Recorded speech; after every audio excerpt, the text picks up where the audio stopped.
ओम शांति। 30 नवंबर 2024 के ईश्वरीय महावाक्य। पहले एक नज़र मुरली के मुख्य पॉइंट पर। बाबा ने कहा, श्रीमत पर चले व न चले, टीचर का सुने व न सुने, अपने लिए ही कल्याण व अकल्याण करते हैं।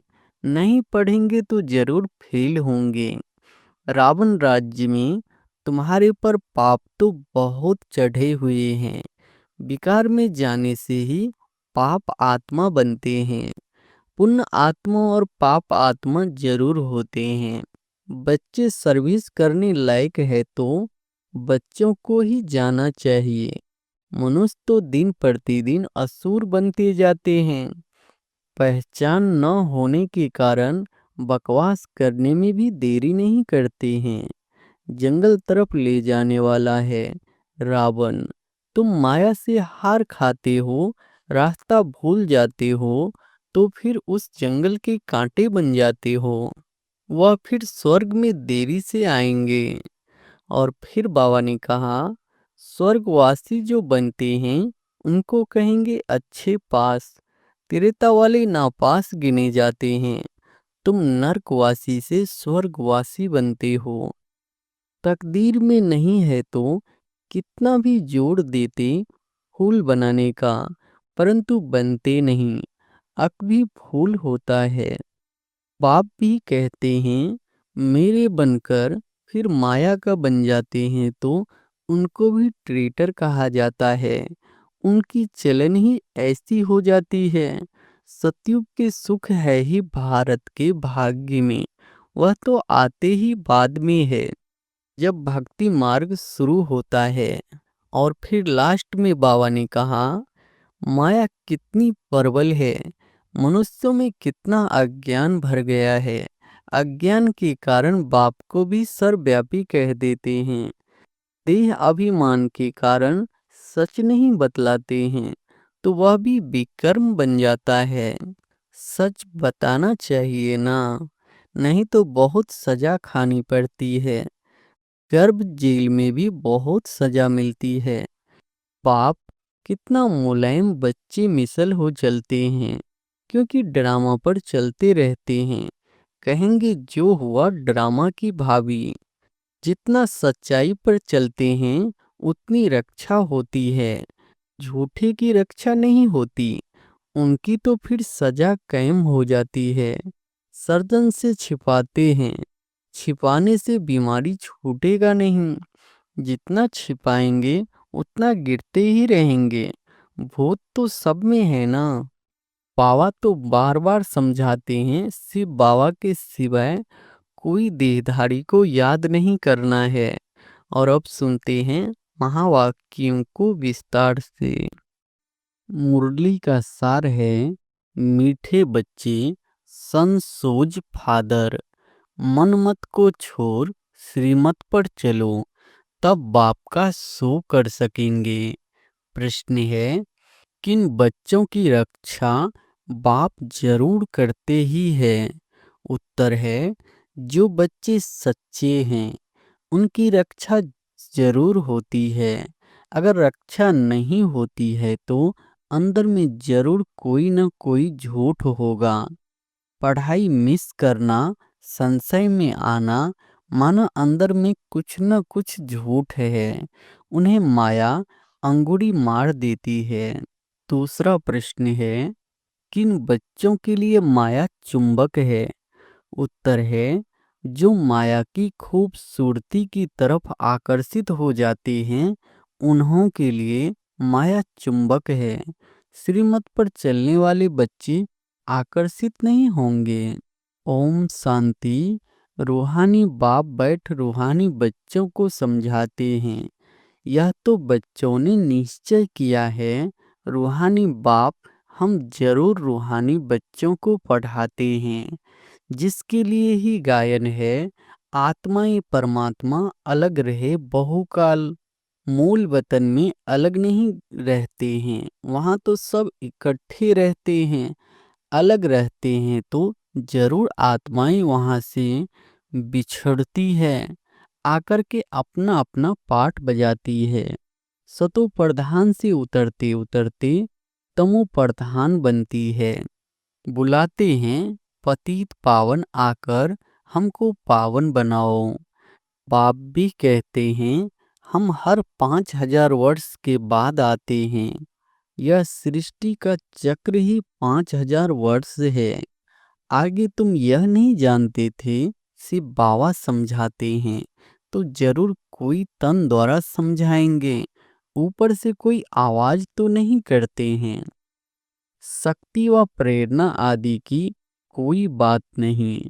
तुम आत्मा शरीर में आकर वार्तालाप करती हो। वैसे बाप भी कहते हैं मैं भी शरीर द्वारा डायरेक्शन देता हूँ, फिर उस पर जो जितना चलते हैं अपना ही कल्याण करते हैं। श्रीमत पर चले व न चले, टीचर का सुने व न सुने, अपने लिए ही कल्याण व अकल्याण करते हैं। नहीं पढ़ेंगे तो जरूर फेल होंगे, यह भी समझाते रहते हैं। सिर्फ बाबा से सीखकर फिर औरों को सिखलाना है। फादर सोज सन, जिस्मानी फादर की बात नहीं, यह है रूहानी बाप। यह भी तुम समझते हो, जितना हम श्रीमत पर चलेंगे उतना वर्षा पाएंगे। पूरा चलने वाले ऊंच पद पाएंगे, नहीं चलने वाले ऊंच पद नहीं पाएंगे। बाप तो कहते हैं मुझे याद करो तो तुम्हारे पाप कट जाए। रावण राज्य में तुम्हारे पर पाप तो बहुत चढ़े हुए हैं। विकार में जाने से ही पाप आत्मा बनते हैं। पुण्य आत्मा और पाप आत्मा जरूर होते हैं। पुण्य आत्मा के आगे पाप आत्माएं जाकर माथा टेकती है। मनुष्यों को यह पता नहीं है कि देवताएं जो पुण्य आत्मा है वही फिर पुनर्जन्म में आते आते पाप आत्मा बनते हैं। वह तो समझते हैं यह सदैव पुण्य आत्मा है। बाप समझाते हैं पुनर्जन्म लेते लेते सतो प्रधान से तमो प्रधान तक आते हैं। जब बिल्कुल पाप आत्मा बन जाते हैं तो फिर पाप को बुलाते हैं। जब पुण्य आत्मा है तो याद करने की दरकार नहीं रहती। तो यह तुम बच्चों को समझाना है, सर्विस करनी है। बाप तो नहीं जाकर सबको सुनाएंगे। बच्चे सर्विस करने लायक है तो बच्चों को ही जाना चाहिए। मनुष्य तो दिन प्रतिदिन असुर बन जाते हैं। पहचान न होने के कारण बकवास करने में भी देरी नहीं करते हैं। मनुष्य कहते हैं गीता का भगवान श्री कृष्ण है। तुम समझाती हो वह तो देहधारी है, उनको देवता कहा जाता है। श्री कृष्ण को बाप नहीं कहेंगे। यह तो सब फादर को याद करते हैं ना। आत्माओं का फादर तो दूसरा कोई होता नहीं। यह प्रजापिता ब्रह्मा भी कहते हैं निराकार फादर को याद करना है। यह कारपोरियल फादर को कहा जाता है। समझाया तो बहुत जाता है, कई पूरा न समझकर उल्टा रास्ता ले जंगल में जाकर पड़ते हैं। बाप तो रास्ता बताते हैं स्वर्ग में जाने का, फिर भी जंगल तरफ चले जाते हैं। बाप समझाते हैं तुमको जंगल तरफ ले जाने वाला है रावण। तुम माया से हार खाते हो, रास्ता भूल जाते हो तो फिर उस जंगल के कांटे बन जाते हो। वह फिर स्वर्ग में देरी से आएंगे। यहाँ तुम आए ही हो स्वर्ग में जाने का पुरुषार्थ करने। त्रेता को भी स्वर्ग नहीं कहेंगे। 25% कम हुआ ना। तुम यहाँ आए ही हो पुरानी दुनिया छोड़ नई दुनिया में जाने। त्रेता को नई दुनिया नहीं कहेंगे। नापास वहाँ चले जाते हैं क्योंकि रास्ता ठीक पकड़ते नहीं, नीचे ऊपर होते रहते हैं। तुम महसूस करते हो जो याद होनी चाहिए वह नहीं रहती। स्वर्गवासी जो बनते हैं उनको कहेंगे अच्छे पास। त्रेता वाले नापास गिने जाते हैं। तुम नरकवासी से स्वर्गवासी बनते हो, नहीं तो फिर नापास कहा जाता है। उस पढ़ाई में तो फिर दोबारा पढ़ते हैं, इसमें दूसरा वर्ष पढ़ने की तो बात नहीं। जन्म जन्मांतर कल्प कल्पांतर वही इम्तिहान पास करते हैं जो कल्प पहले किया है। इस ड्रामा के राज को अच्छी रीति समझना चाहिए। कई समझते हैं हम चल नहीं सकते हैं, बूढ़ा है तो उनको हाथ से पकड़कर चलाओ तो चलेंगे, नहीं तो गिर पड़ेंगे। परंतु तकदीर में नहीं है तो कितना भी जोड़ देते फूल बनाने का, परंतु बनते नहीं। अक भी फूल होता है, यह कांटे तो चुभते हैं। बाप कितना समझाते हैं। कल तुम जिस शिव की पूजा करते थे वह आज तुमको पढ़ा रहे हैं। हर बात में पुरुषार्थ के लिए ही जोर दिया जाता है। देखा जाता है माया अच्छे अच्छे फूलों को नीचे गिरा देती है, हर गुण तोड़ देती है, जिसको फिर ट्रेटर कहा जाता है। जो एक राजधानी छोड़ दूसरे में चला जाता है उनको ट्रेटर कहा जाता है। बाप भी कहते हैं मेरे बनकर फिर माया का बन जाते हैं तो उनको भी ट्रेटर कहा जाता है। उनकी चलन ही ऐसी हो जाती है। अब बाप माया से छुड़ाने आए हैं। बच्चे कहते हैं माया बड़ी दुस्तर है, अपनी तरफ बहुत खींच लेती है। माया जैसे चुंबक है, इस समय चुंबक का रूप धरती है। कितनी खूबसूरती दुनिया में बढ़ गई है। आगे यह बायोस्कोप आदि थोड़े ही थे, यह सब 100 वर्ष में निकले हैं। बाबा तो अनुभवी है ना, तो बच्चों को इस ड्रामा के गुह्य राज को अच्छी रीति समझना चाहिए। हर एक बात एक्यूरेट नोंधी हुई है।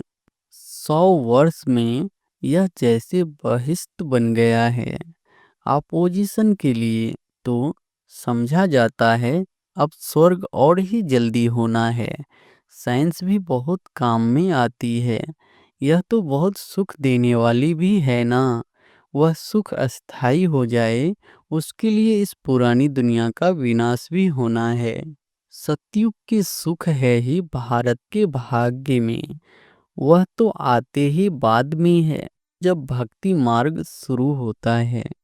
जब भारतवासी गिरते हैं तब दूसरे धर्म वाले नंबरवार आते हैं।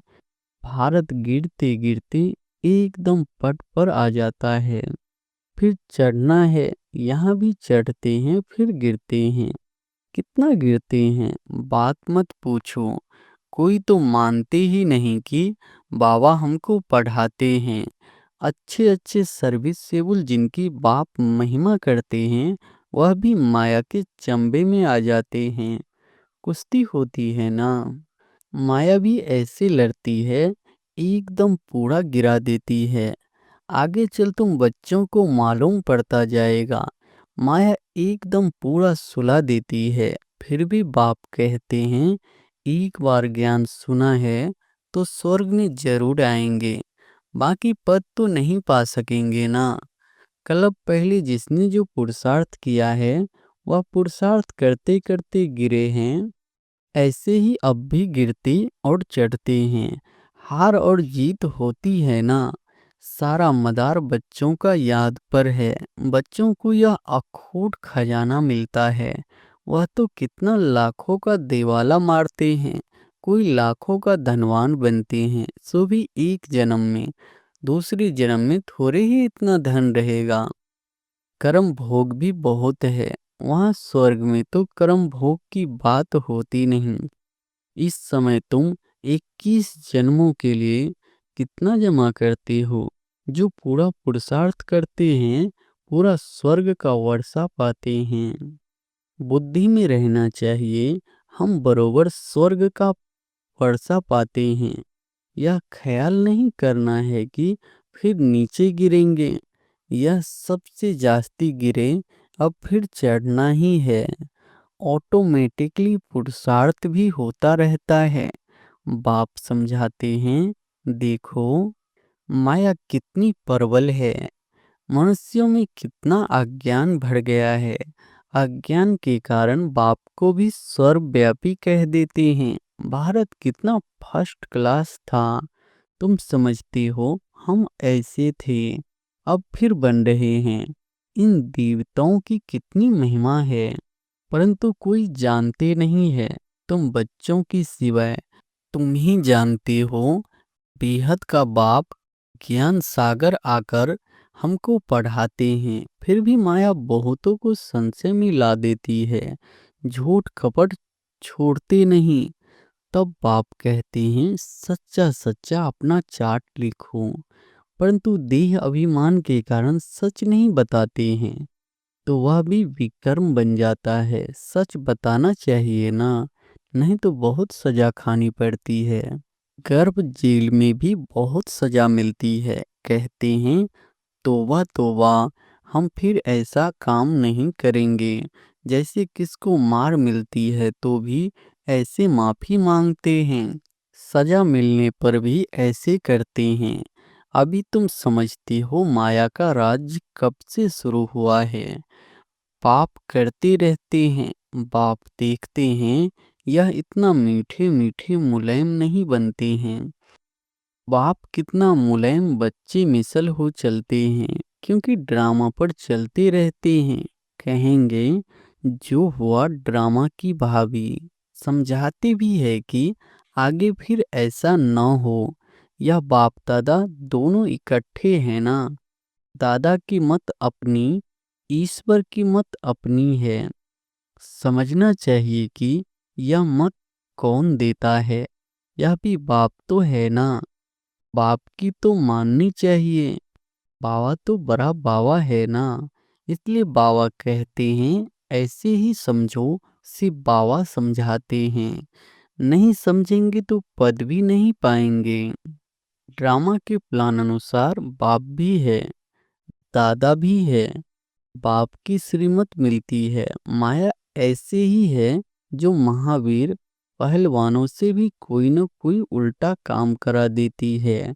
समझा जाता है यह बाप की मत पर नहीं है। खुद भी फील करते हैं, मैं अपनी आसुरी मत पर हूँ।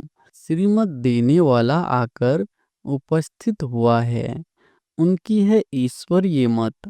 बाप खुद कहते हैं, इनकी अगर कोई ऐसी मत मिल भी गई तो भी उनको मैं ठीक करने वाला बैठा हूँ। फिर भी हमने रथ लिया है ना। हमने रथ लिया तभी इसने गाली खाई है, नहीं तो कभी गाली नहीं खाई। मेरे कारण कितनी गाली खाते हैं, तो इनकी भी संभाल करनी पड़े। बाप रक्षा जरूर करते हैं, जैसे बच्चों की रक्षा बाप करते हैं ना। जितना सच्चाई पर चलते हैं उतनी रक्षा होती है। झूठे की रक्षा नहीं होती, उनकी तो फिर सजा कायम हो जाती है। इसलिए बाप समझाते हैं, माया तो एकदम नाक से पकड़कर खत्म कर देती है। बच्चे खुद फील करते हैं, माया खा लेती है तो फिर पढ़ाई छोड़ देते हैं। बाप कहते हैं, पढ़ाई जरूर पढ़ो। अच्छा, कहाँ किसका दोष है, इसमें जैसा जो करेगा सो भविष्य में पाएगा। क्योंकि अभी दुनिया बदल रही है। माया ऐसे अंगुड़ी मार देती है, जो वह खुशी नहीं रहती है। फिर चिल्लाते हैं, बाबा पता नहीं क्या होता है। युद्ध के मैदान में बहुत खबरदार रहते हैं कि कहाँ कोई अंगुड़ी न मार दे। फिर भी जास्ती ताकत वाले होते हैं तो दूसरे को गिरा देते हैं, फिर दूसरे दिन पर रखते हैं। या माया की लड़ाई तो अंत तक चलती रहती है, नीचे ऊपर होते रहते हैं। कई बच्चे सच नहीं बताते हैं, इज्जत का बहुत डर है। पता नहीं बाबा क्या कहेंगे। जब तक सच बताया नहीं है तब तक आगे चल न सके, अंदर में खटकता रहता है। फिर वृद्धि हो जाती है, आपे ही सच कभी नहीं बताएंगे। कहाँ दो है तो समझते हैं, यह बाबा को सुनाएंगे तो हम भी सुना दें। माया बड़ी दुस्तर है, समझा जाता है उनकी तकदीर में इतना ऊंच पद नहीं है, तो सर्जन से छिपाते हैं। छिपाने से बीमारी छूटेगी नहीं, जितना छिपाएंगे उतना गिरते ही रहेंगे। भूत तो सब में है ना, जब तक कर्मातीत अवस्था नहीं बनी तब तक क्रिमिनल आई भी छोड़ती नहीं है। सबसे बड़ा दुश्मन है काम। कई गिर पड़ते हैं, बाबा तो बार बार समझाते हैं, सिर्फ बाबा के सिवाय कोई देहधारी को याद नहीं करना है। कई तो ऐसे पक्के हैं जो कभी किसकी याद भी नहीं आएगी। पतिव्रता स्त्री होती है ना, उनकी कुबुद्धि नहीं होती है। अच्छा, मीठे मीठे सिकिलधे बच्चों प्रति माता पिता बाप दादा का याद प्यार और गुड मॉर्निंग। रूहानी बाप की रूहानी बच्चों को नमस्ते। धारणा के लिए मुख्य सार पहली पॉइंट है, हमें पढ़ाने वाला स्वयं ज्ञान का सागर बेहद का बाप है। इसमें कभी संशय नहीं लाना है। झूठ कपट छोड़ अपना सच्चा सच्चा चाट रखना है। देह अभिमान में आकर कभी ट्रेटर नहीं बनना है। दूसरी पॉइंट है, ड्रामा को बुद्धि में रख बाप समान बहुत बहुत मीठा मुलायम नर्म बनकर रहना है। अपना अहंकार नहीं दिखाना है। अपनी मत छोड़ एक बाप की श्रेष्ठ मत पर चलना है। वरदान है, एक बाप के लब में लवलीन हो, मंजिल पर पहुंचने वाले सर्व आकर्षण मुक्त भव। एक बाप के लब में लवलीन हो, मंजिल पर पहुंचने वाले सर्व आकर्षण मुक्त भव। बाप दादा बच्चों को अपने स्नेह और सहयोग की गोदी में बिठाकर मंजिल पर ले जा रहे हैं। यह मार्ग मेहनत का नहीं है, लेकिन जब हाईवे के बजाय गलियों में चले जाते हो या मंजिल के निशाने से और आगे बढ़ जाते हो तो लौटने की मेहनत करनी पड़ती है। मेहनत से बचने का साधन है, एक की मोहब्बत में रहो। एक बाप के लब में लीन होकर हर कार्य करो तो और कुछ दिखाई नहीं देगा। सर्व आकर्षणों से मुक्त हो जाएंगे। स्लोगन है, अपनी खुश नसीबी का अनुभव चेहरे और चलन से कराओ। अच्छा, ओम शांति।